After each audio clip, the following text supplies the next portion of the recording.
All right, we are going to go ahead and get started with our virtual session about the Brown Fellows program. I just wanted to say thank you for coming and welcome. And this will just be a virtual panel all about the Brown Fellows program and more about Center.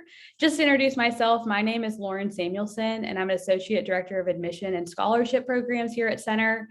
This will be a brief, about 45-minute session just to learn more specifically about this scholarship program. We're also recording this session if you need to leave early or if you need anything else. And we will have it on our YouTube page.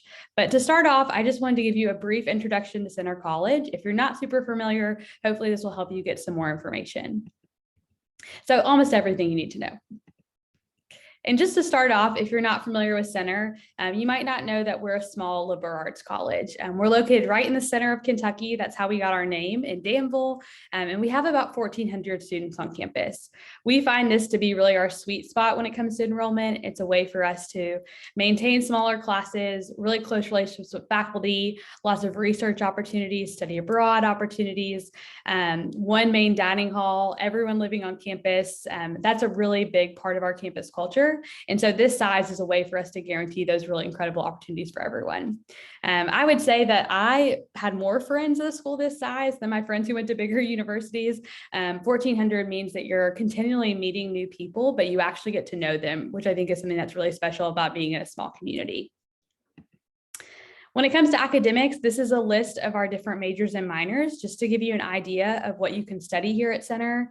When I said liberal arts before, what that means is that you study a little bit of everything. You also have the first 2 years to officially declare a major, so you have some time to get to Center and figure out exactly what you want to major in. We also have about 25% of our students who double major. And so if you have several varying interests or different things that you kind of want to invest in and enjoy, that's really popular at Center too. You can see we have a lot of pre-professional programs, and we do send about 2/3 of our graduates onto graduate school and partnerships for different programs as well after Center. And so anything with a capital M next to it is just a major, and anything with a lowercase m is just a minor. Our newest program on campus is our business major, and then we also added a Middle Eastern Studies program. And so always new things are being added and expanding, which is really exciting too. Another big facet of the Center experience is obviously all the things that you can get involved with on campus. Everyone lives on campus all 4 years. It is required to live on campus at Center, which means that everyone's really invested in our community. I would say living on campus all 4 years is probably my favorite part of being a Center student. And similar to academics, our Center students tend to have a lot of different interests when it comes to extracurriculars. And so you'll find that Center students are really involved in a variety of different facets of campus life, whether it's the arts, service, athletics. Center students really do it all. There's over 2,000 campus events a year. And so I was always worried I'd get to college and be bored, and that's physically impossible at Center. There's always something going on, and a show to see, a speaker to go to, some kind of campus event. It's a really thriving campus community to be a part of. Another big facet of the Center experience is study abroad. And we do guarantee that you'll be able to study abroad when you're a Center student. We send close to 85% abroad during their 4 years, close to 40% more than once.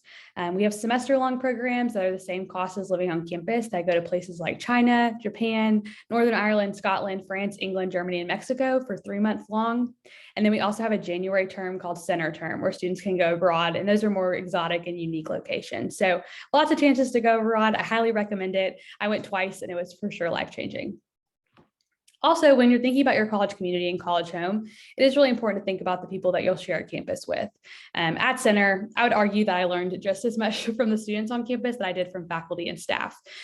Really incredible students come to Center every year, and in the admission office, I feel very fortunate to get to work with them. But you can see here just the different places that they're coming from, the different experiences that they're bringing. We are 50-50 when it comes to in-state, out-of-state for students who are coming from domestic locations. We also have about 5% international students. And you can see really just all the different things that our students are bringing to campus. Growing and advocating for diversity and inclusion is something that we're very passionate about as a college. It's been cool to see Center continually grow in that way year after year too. And if you're interested in applying to Center, and if you haven't yet, it is free to apply to Center on the Common application. We have 3 different deadlines of when you can apply. If you just missed our early action deadline, be sure to be in touch with your admission counselor if you'd like to apply for that. And then we also have regular decision coming up on January 15th. And so we are talking about Brown Fellows tonight. Those scholarship applications for our Premier and Special scholarships are going to be due by February 1st too. So that's a good deadline to keep in mind. And now I'm going to pass it over to Dr. John Kinkade to talk a little bit more specifically about the Brown Fellows Program.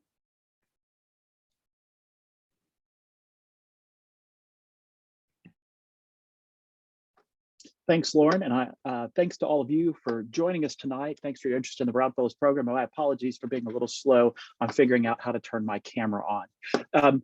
One thing I like to say about the Brown Fellows Program is that if you are a Brown Fellow at Center, you are a Center student first. And so I think the things that we do especially well at Center, when you think about those, think about the Brown Fellows Program as intensifying Center's strengths. It's a great college to be at if you're not a Brown Fellow. And I think if you are a Brown Fellow, it comes with several advantages that have to do all what Center's already good at. So the first thing I would talk about is mentoring and support. Lauren mentioned what a close community this is, that you would get to know your professors. You're going to have great supportive peers, and the Brown Fellows Program is going to formalize that even a little bit more, in the sense that we are going to begin the Brown Fellows experience for those who are accepted and choose to become Brown Fellows at Center in June of 2022 at the program called Eudaimonia. It's Greek for flourishing. And we bring the cohorts from Center College and the Brown Fellows cohort from the University of Louisville, where we have a sister program, and they come together for 2 weeks here in Danville, and then here in Danville and in Louisville in the summer to get to know each other. And I love the way that that builds relationships among the fellows from the beginning. So you'll start your college career with a good group of friends. We also assign you a faculty mentor who stays with your cohort for 4 years. I'm the coordinator of the Brown Fellows Program, and so I'll be seeing you a lot, but you also have a faculty mentor with whom you meet in a Brown Fellows ungraded class that meets for the first 3 years of the program every other week to help prepare you for Brown Fellows events, to check in and make sure that things are going well. We've recently, in the past couple of years, started an alumni mentoring program as well, where we're pairing current fellows as sophomores with graduates of the program who are in fields that might interest the current Brown Fellow. And Weston Brown might be able to talk about that a little bit later tonight. He's had great success meeting with his alumni mentor. Lauren talked about how we're a leader at Center College in study abroad and study away. And the Brown Fellows Program, after the first year at Center, is going to make sure that you go abroad by taking you on a 2-week international experience. All expenses are covered for this experience, and you can also tack travel on the beginning or on the end of the program if you wish to do a little more exploring. For the past several years, we've been going to Strasbourg, France, largely because Center has a larger program there. And we also get the chance to spend several days in Paris. The Brown Fellows, when they're abroad, put together an independent project that takes about at least a day and a half, in addition to having some academic programming that we put together for them. So we're going to guarantee your study abroad experience. And I think a lot of the fellows would attest that it helps them build the confidence to travel more on their own. If you go on a semester abroad experience through Center College while you're here as a Brown Fellow, that the expenses for that are covered almost entirely. You do have to pay for your ticket to that place, and you do have to pay, I think, a $300 additional fee that the program doesn't cover, but otherwise your tuition benefit, because the Brown Fellows Program is a full tuition, room, board, and books program. Full tuition, room, board, and books for all 4 years. It will also cover study abroad during the long terms. If you take Center term trips, which are a little bit shorter in January, those need to come out of your pocket. Center College, I think if you look at that list of majors and minors, you might have noticed, for example, that we have a self-designed major as well. And I think that a small liberal arts college is a really great place for a sense of intellectual freedom. We're going to ask you what you're interested in studying, but you don't have to be any particular major to be a Brown Fellow, and you don't need to have any idea what it is you might major in to be a Brown Fellow or to come to Center College. In fact, you don't declare your major until the spring of your sophomore year. So we believe strongly that you need the freedom to pursue your own interests. And really the centerpiece of the program is probably the 2 summers after your sophomore year and after your junior year, when we fund enrichment projects designed by the fellows. So every fellow is eligible for up to $6,000 in support each summer to pursue whatever questions most interest them wherever those questions are best pursued. So our Brown Fellows are traveling all around the world. Some of them are staying home because that's what's most important to them. So they might stay in Kentucky or in their hometowns to pursue projects there, or they might go all the way around the world to design a project that is valuable to them. So we believe a lot in that intellectual independence and that freedom to follow your own path. I think Center College is also exceptionally good at preparation for what comes next. How do you think about what it means to graduate from Center and go on to something else? And I think the enrichment projects can be a wonderful opportunity for you to explore interests. The two projects don't have to relate from year to year. There was a fellow a few years ago who came in, was sure he wanted to go to medical school. He spent a summer working in hospitals and shadowing doctors, and he knew after that that there was no way he wanted to go to medical school anymore. So he used his second enrichment projects to see if hospital administration was more along his line, and that's what he's doing now. So you have a lot of opportunity to look around and find out what might come next for you. And in addition to that, in the last 2 years of the program, as a junior and a senior, the Brown Fellows Program can provide you up to $1,500 in support for attending professional conferences to further pursue your interests. There's a couple of other aspects of the program that we'll talk about tonight. One is the Kentucky Connection experience. When the James Graham Brown Foundation founded the Brown Fellows Program, part of the mission of the foundation is to enhance the reputation of Kentucky, and they wanted to use the scholarship program to help do that. And one way we pursue that goal is through the Kentucky Connection program, which takes you on what you can think of as the greatest college road trips you've ever taken with a whole lot of your friends. And we go to 8 different places around the state over the 4 years you're here. We do a long weekend trip in the fall and a short weekend trip in the spring to 8 different locations. For example, we'll be going to Mammoth Cave in February. I'm going to stop here so that we have a chance to hear from our student panel, some current Brown Fellows, and I'll wait as the screen adjusts. And Lauren, would you like for me to go ahead and ask Annalisa Conway? And I wanted to anticipate maybe some of the questions that you all would have. And the first question I always get is, tell me about some of these projects. So Annalisa, can you talk about your enrichment project or projects? Sure. Well, I can start with the one I did this past summer. So for my enrichment project, I was able to conduct a research internship with the Department of Obstetrics and Gynecology at the University of California, San Francisco. So through this internship, I got to spend a month in San Francisco working directly with the professor and conducting the research on their campus. And this actually has now turned into a long-term relationship where I'm still doing research with this department. But my research focused on 2 different projects. One was researching about stigma associated with obstetric fistula, which is a childbirth injury that occurs when a woman doesn't have access to a cesarean section. So I was looking at the stigma associated with this debilitating childbirth issue.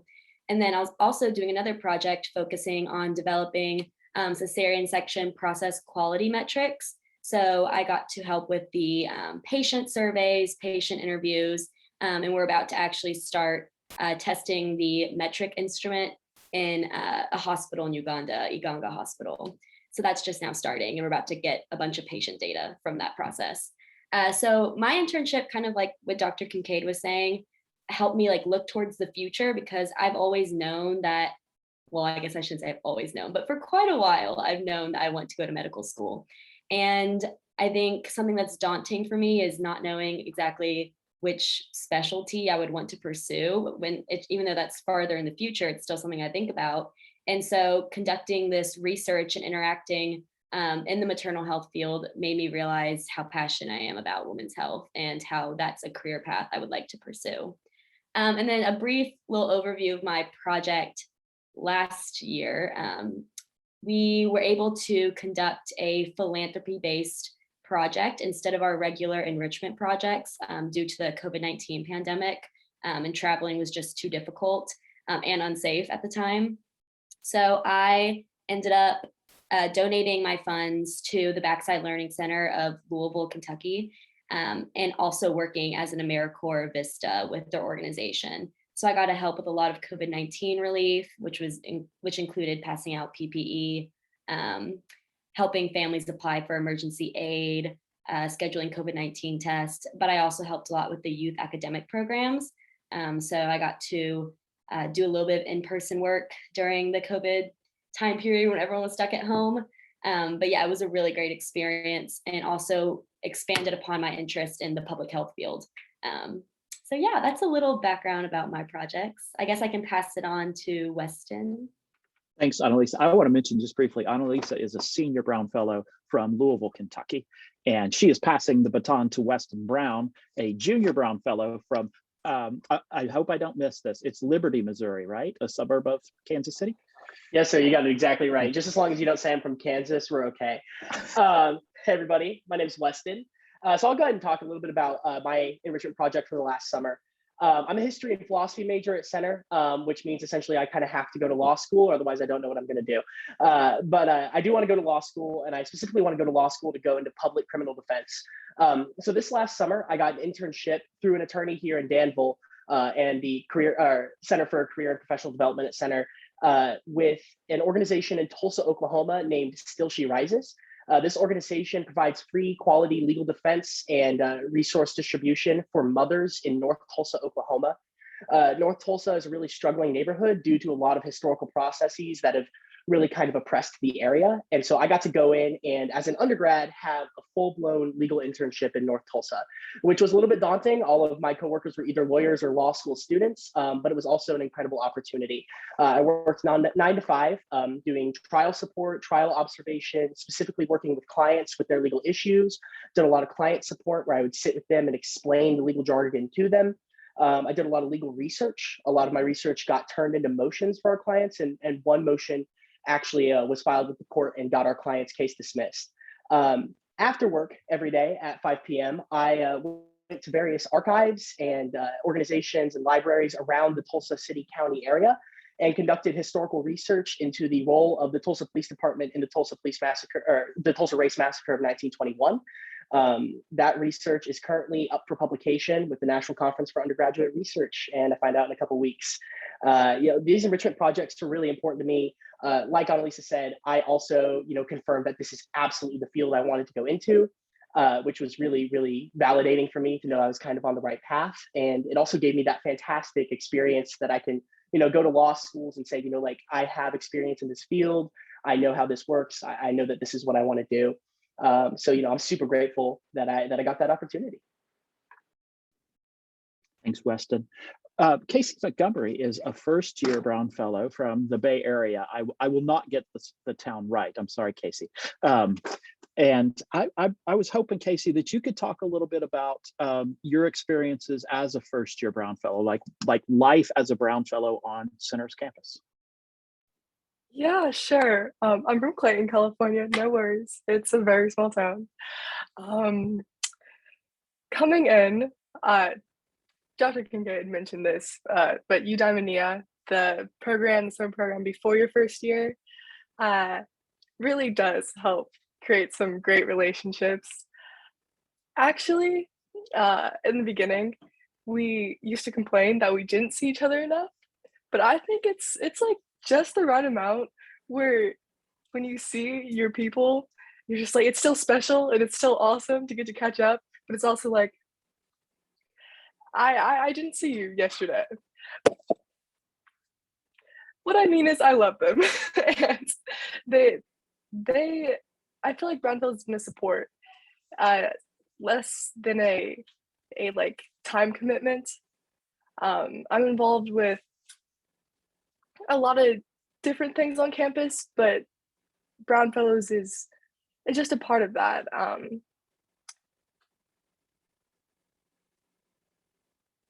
Some of the clubs I'm a part of are the BSO, the Black Student Organization, the Black STEM Coalition, Center Feminists, and the Center Pride Alliance. And I also sort of joined Weston's new debate club, but I'm in that space right now where I'm trying to figure out what exactly extracurriculars that I want to really devote my time to, which is a good space to be in right now. I'm also part of SGA, the Student Government Association, which just sort of deals with resolutions and funding for student organizations on campus. And yeah, Brown Fellows has been sort of the background to that, but also the people that I know I can go to when I want to hang out. As we wait for some of your questions to start coming to the chat, I want to briefly answer another question I get a lot, which is about what are you looking for? When you're reading applications, what kinds of things do you value? And so I used this term earlier of intellectual independence, and I think that's one thing that we really value in the Brown Fellows program. That is evidence that you have been maximizing the opportunities available to you. We realize that not everybody goes to a large high school, or not everybody goes to a high school with the same resources that others do. So what we're hoping to see is evidence that you're trying to make the most of your experience, and that you're going to be somebody who makes the most of the center experience, is able to take advantage of the enrichment projects, for example, and will be a leader in this community on campus and a leader afterwards. So, and the other way to answer that question is, well, maybe what we're looking for also is something that surprises us.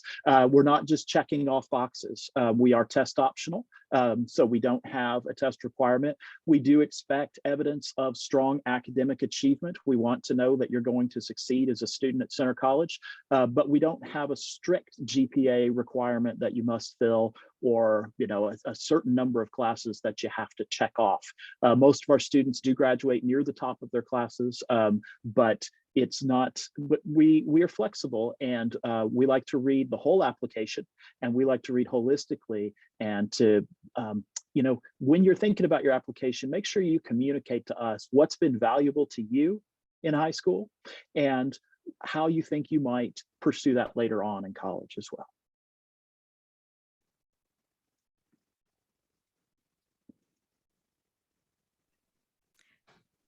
One question I just saw come in was about the opportunities you get as a student, which I think is so great, because you all have talked so eloquently about the wonderful things you've gotten to do and the benefits of being a Brown Fellow. But I think Casey touched on this a little bit, especially when you're adjusting as a first year. There's so much you have to balance and figure out.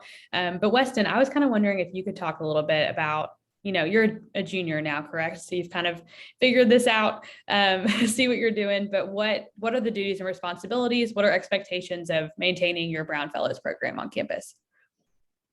Yeah, so I think that there's kind of two ways to attack this question, and this is a super fair question. It's a great opportunity, and I'm so grateful for the opportunities Brown have given me. But it's also, you've got to put work in to get stuff out. So in terms of just logistically, the obligations and the responsibilities that you kind of have to maintain when you're a Brown Fellow on campus. We do have a GPA requirement, and center's hard. It's, I think that the GPA requirement is absolutely, attainable. Most Brown Fellows stay above it, but that's something you have to do. You have to have that academic commitment, and show that you're willing to put in that work academically in order to maintain that. And obviously, if you're sitting on this call, I don't think that's probably a worry for you guys. On top of that, you're expected to be in good standing on Center's campus behaviorally. Nothing crazy like that. We have usually cohort meetings once every 2 weeks. Those happen during our common hour on either Tuesdays or Thursdays. At least it was for my cohort that way. And that's just a chance for you to meet with your advisor and talk about where you're at with your stuff pertaining to Brown Fellows, whether that's the development of your projects, or whether that's just hey, how's life? How's everything going? My our Brown Fellows advisor, Dr. Cutright, is amazing. She makes us pie sometimes. So there's a quick plug for that. And then on top of that, really what I would say is the main duty and obligation that you have as a Brown Fellow on this campus is to do what you can to get what you can out of the scholarship. You can kind of coast through Brown Fellows if you'd like and not use the scholarship, the funding, the opportunities, everything to their full potential. And that's okay if that's your path. But if you really want to get something beneficial out of it, you kind of have a responsibility to be your own agent in that respect. You have a responsibility to come to the table and say, I want to do this, and I've got this opportunity, and I'm going to seize it. Which, whether or not you look at that as an opportunity or as a responsibility, maybe a mix of both. That's kind of your prerogative. But I think those would be the main duties and responsibilities that I would say that we as Brown Fellows have on this campus. The others can correct me if I've missed something or said something wrong. I'll just add, Weston mentioned the GPA requirement. It's a 3.2. It is not outrageously high.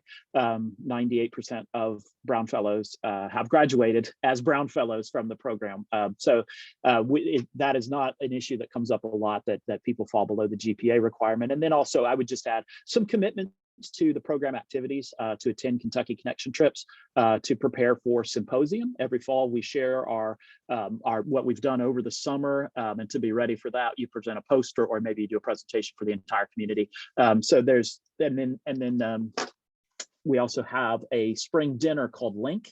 It stands for Leadership Initiative and Networking Conference. It's not quite a conference, it's mainly a dinner, but attendance at those sorts of activities, attendance at the regular meetings.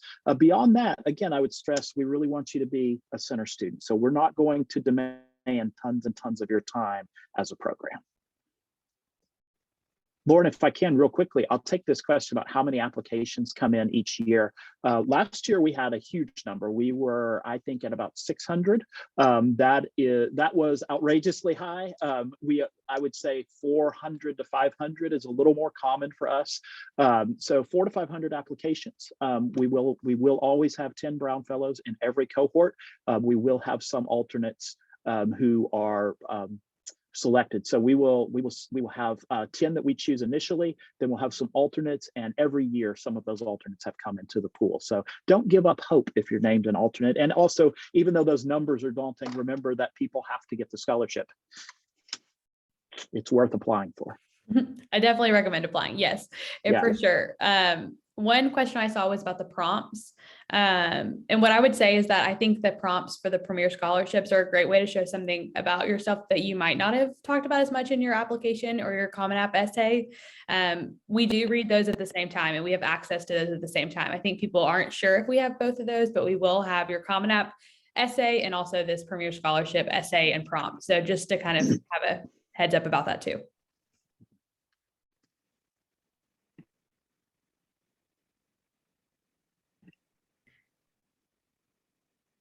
One question I see too is about the projects, and Weston and Annalisa, they both sound amazing. But Annalisa, I'm wondering if you could help us know more about, like, how did you come across that? Like, how did you find this incredible research opportunity? Especially, you said you were in San Francisco or so, that's amazing. But how did you get there, and what was that like?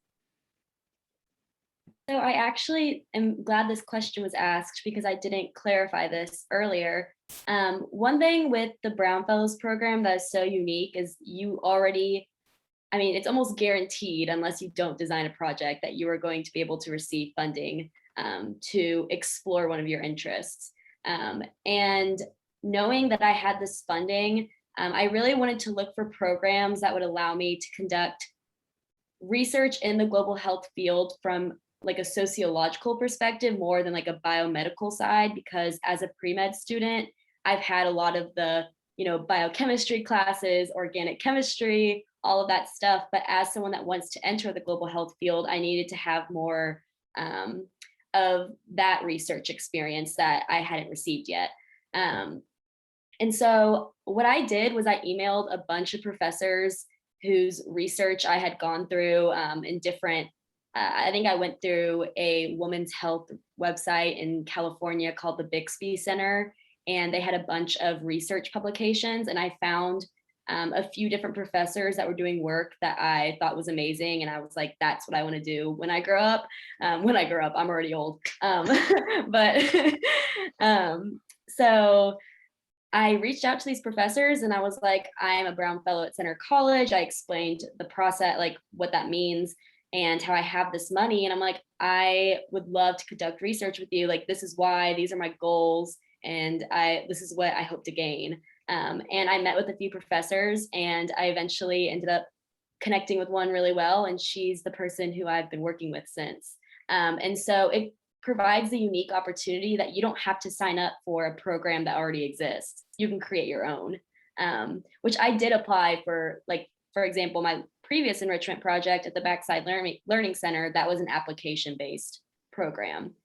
So you can go down that route too, which can be easier in many ways because it's all designed for you. But if you want to have that academic liberty to design your own project, you can. So yeah. Or if, for example, we have students who will apply to take classes through the KEYS program, which is, it's KIIS, it's Kentucky. I don't know what one of the I stands for, but it's about international study. And so they wanted to do an international class in the summer through this program. And the program will pay for those kinds of tuition fees, but there was still money left over for that student to then do some additional travel. So you can also put together something that's more structured along with some independent time.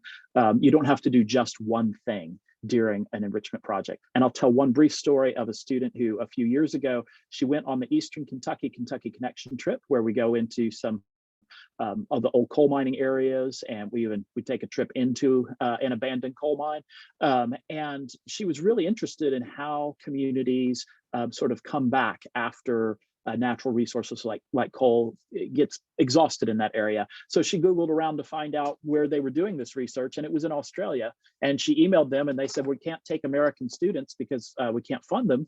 We're funded by the Australian government. She said, I think I can bring the funding, and she could. And so she was able to do that research there. So there's also a lot of, I mean, I would say most of all, ask the questions that matter to you, and then try and find out where can you possibly find an answer or something that will lead you towards an answer. Start with a question.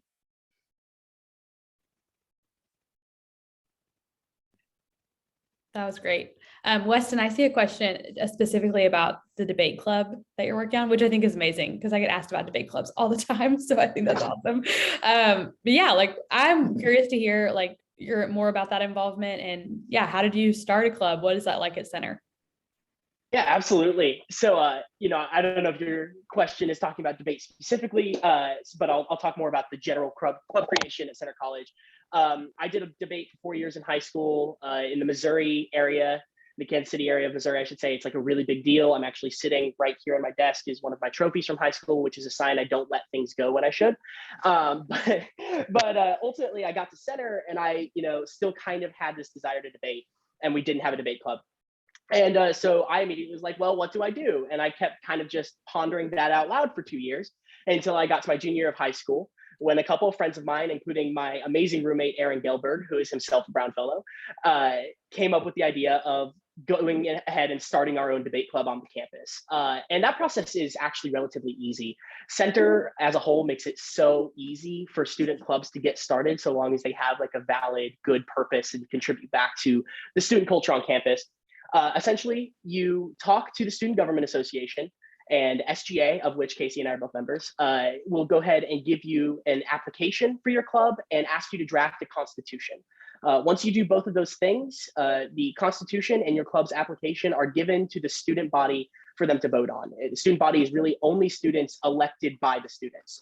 And so then the Student Government Association student body will vote on whether or not your club should be approved. And if it is approved, not only are you good to go and your club can meet and you can set things up and you can work on things like that, but you can also apply to the student government finance office for funding. There are several clubs on campus who receive several hundred, even a couple that receive several $1,000s of funding every semester in order to achieve their ends.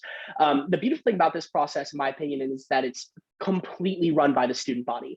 You know, the student body decides which clubs get approved. The student body decides, you know, who is on SGA and approves those clubs. The student body brings the clubs to SGA, and the student body decides what clubs get funding and how much funding those clubs get.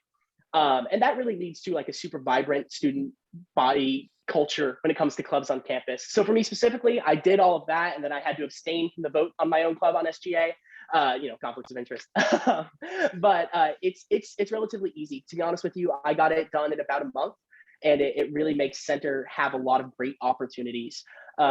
One more quick note, we also have this event at the beginning of every year called Expo, where all of the different organizations on campus will kind of line Walnut Street, which is one of the main streets running through campus. And they'll have tables and probably free candy to bring you over, or like free hats or pennants or whatever they've got. And you can get yourself put on their email list. That way you can attend meetings.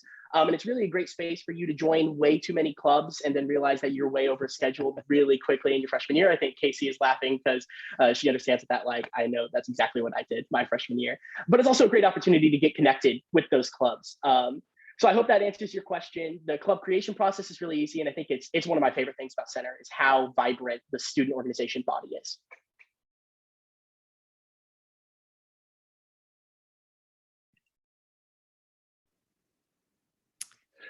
So a couple of questions that just came up, I'll take on, Lauren, if that's okay. The first is to Ethan's. When during the summer is the cohort meeting usually held? So that first meeting is in June. I believe the first day in 2022 is June 14th. And so it's it could be June 13th, one of those two. So it's around that time. That's the beginning, and it goes for about 2 weeks. You are allowed to apply to multiple scholarship programs like the Brown Fellows Program and the Lincoln Scholars Program. When we read the applications, ultimately we make a decision. If you are being considered as a finalist for both programs, we would make a decision of which program we feel like you would have the best shot of earning that scholarship, and we're trying to go with your strengths. So at that point, we would decide which pool you would actually be in at the finalist pool. So if you are interested in both, apply to both. Actually, if you're not interested in both, if you're only interested in one, I would recommend applying to both still. That's good advice. And that was a great question. Yeah, it's definitely great to apply to both. And we try and do everything we can to put you in the best pool possible. So one question I'm really interested in, and this is not one that's in the chat, but I think Brown Fellows, I know Brown Fellows, especially students who are considered as finalists, often have a lot of really great offers when it comes to colleges. You all are amazing students and people, and you have so many, I'm sure, great offers of where to attend school. And so I'm really curious about what made you choose Center specifically, especially once you were offered the Brown Fellows program. And I was wondering if we could start with Casey. This is really, recent for you, being a first year. We can go maybe, what was that like for you? What stood out about Center through this process for you? Well, just being from California, I had always expected growing up that I would go to a UC, and UCs are a little bigger than Center. And so when I got the Brown Fellow offer, it sort of shocked me because I hadn't fully considered other options. But the more I thought about being in a college community that is fully residential, that is more connected and close to each other, the more sense it made for me in the experience that I wanted. I didn't know this now. I didn't know this then, but I know this now that having conversations with your professors is so cool. It is not something that every undergrad can do. Like my anthro professor, I've gotten into touch with about maybe mentoring me for creating my first summer project for the Brown Fellows, or my English professor, she's going to help me get started working at the Writing Center next semester, or even Dr. Robin Cutright, the mentor for Annalisa and Weston's cohorts. They had an archaeological dig over in Perryville a couple weeks ago that I got to be a part of, and those are just opportunities that I think are very unique to an institution like Center. So I think I made the right choice, and I think that just keeping that in mind really helped me.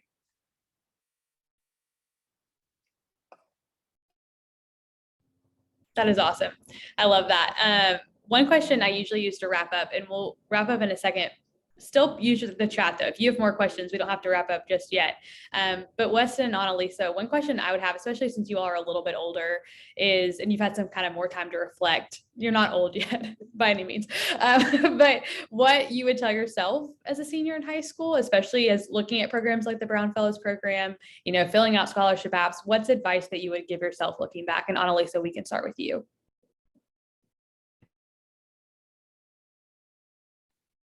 I think that, I have a couple things, a couple answers for that question.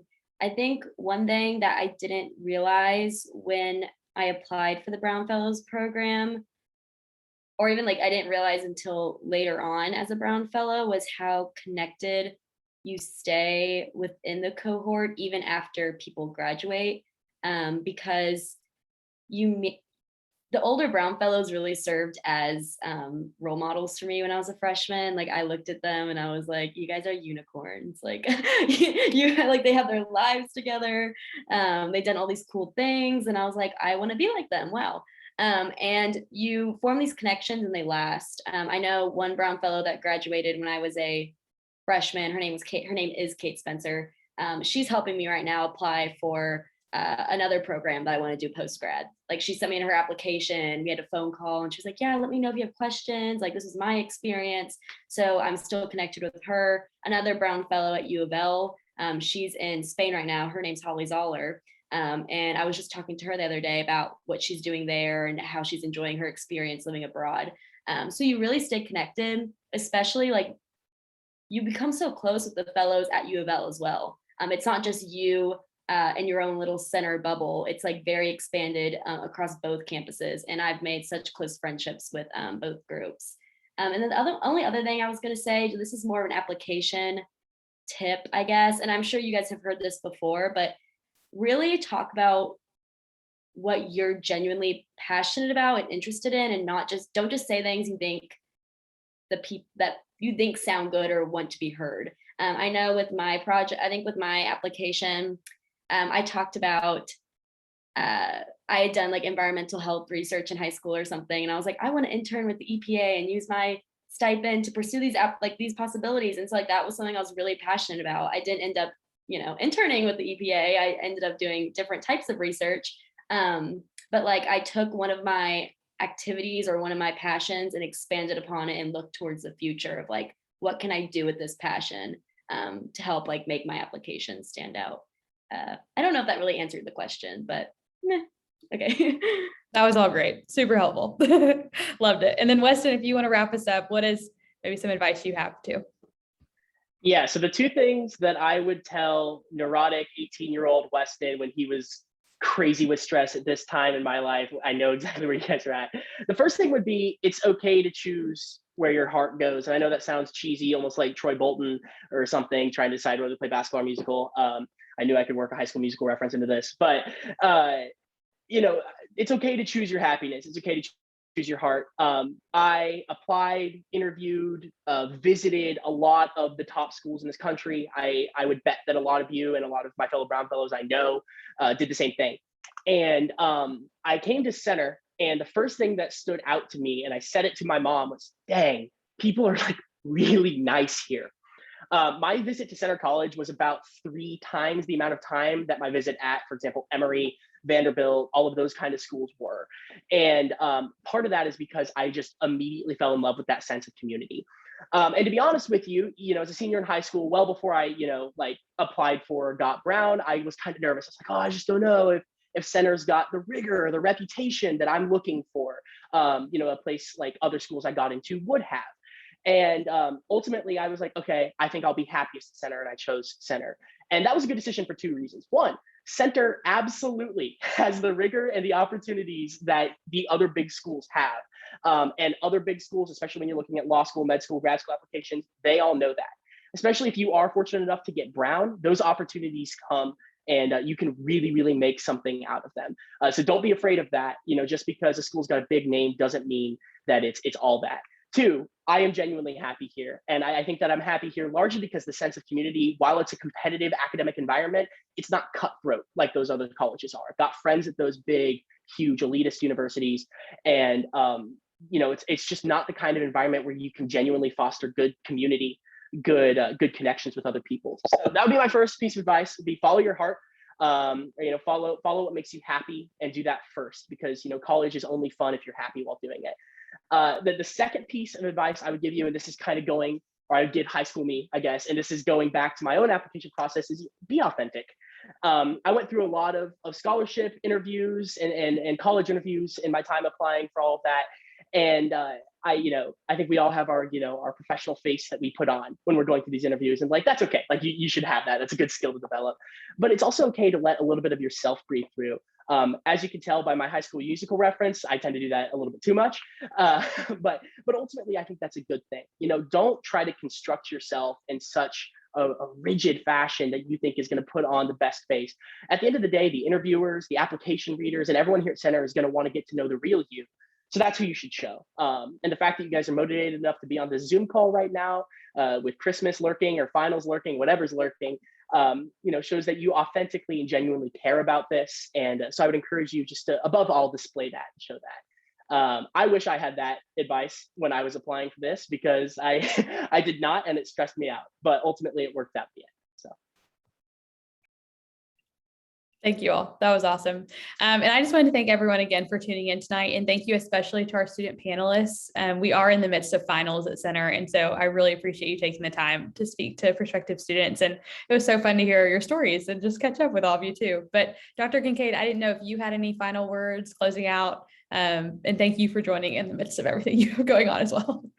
I'll just repeat that. Thanks for your interest in Brown Fellows and for joining us tonight. Lauren put down there, if you have questions about Center or Brown, you can email at admission@center.edu. I'll throw my email in there as well if you want to go directly to me. And it's going to take me a second to figure out the chat on that, but I will. I'm happy to answer questions. If you have them, you can email me directly as well. And I look forward to reading applications from you all. Yep. All right. Thank you all so much for coming. Also, Dr. Kinkade's contact information is on the Brown Fellows website on our webpage too. So if you leave before then, but yeah, thank you all so much for coming. Enjoy the rest of your night.